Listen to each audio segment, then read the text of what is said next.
Assalamu alaikum, Zakir Sahab. My name is Jahangir, I'm a revert. My question is, what should I do if my office timings do not permit me to pray on time?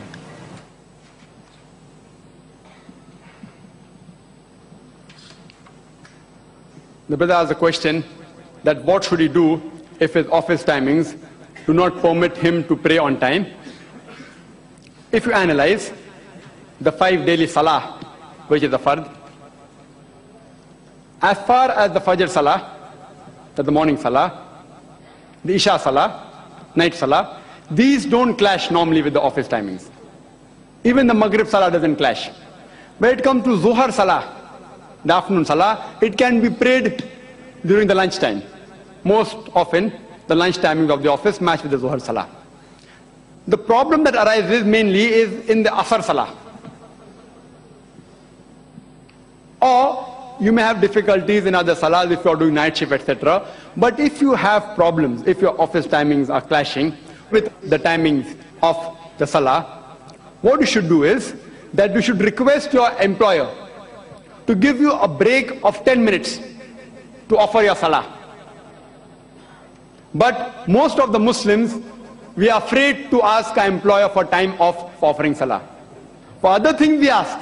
For going for picnic and going for weddings and birthday parties you ask. But for offering salah, we feel shy. Most of the Muslims, we are apologetic, we have an inferiority complex.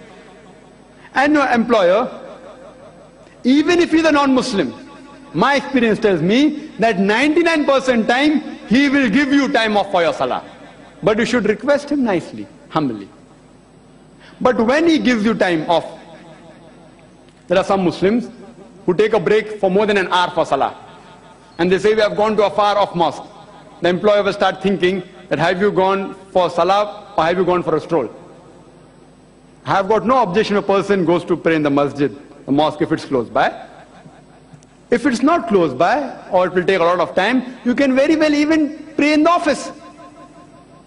You can have a compact prayer mat, a musalla, and keep in your locker. As I mentioned in my talk, our beloved Prophet said, it's mentioned in Sahih Bukhari, volume number 1, in the book of Salah, chapter number 56, hadith number 429, that the earth has been made for me and my followers as a masjid, as a place for doing sujood. Therefore, when the time for prayer is up, you can pray. You can even offer in your office, see to it that you find a very clean place, and you can offer salah. Don't pray extra nawafil, etc. Pray your farz salah, as well as sunnat muakkada. That is sufficient. But there are some people who, when they go to offer salah, and if they find that picture is obstructing them for salah, they take out the picture. Or they cover the picture with the cloth. If the picture is obstructing your salah, pray in another room. Why you have to pray in the room which has the picture? Go in another room. Then there are some people who in a non-Muslim office, they want to make a jamaat. I have got no objection if you make a jamaat. But see to it that all the Muslim employees in that office don't leave the work simultaneously so that the office work comes to a standstill. You can very well pray in several jamaat. As if you see, it's mentioned in Sahih Bukhari, volume number 1, in hadith number 6 to 7, in the book of Adhan, chapter number 35. It says that even a jamaat can be made by 2 people. Even 2 people are sufficient for jamaat. So if you work in non-Muslim atmosphere, don't put the office work at standstill. Offer in various jamaats. And if a person, if a Muslim works dedicatedly, honestly, no employer, even if he's a non-Muslim, will prevent you from a break for offering salah. If your employer is uncompromising, you can very well bargain with him and tell him that, okay, I will not take my tea break. Please give me break for my Asr Salah.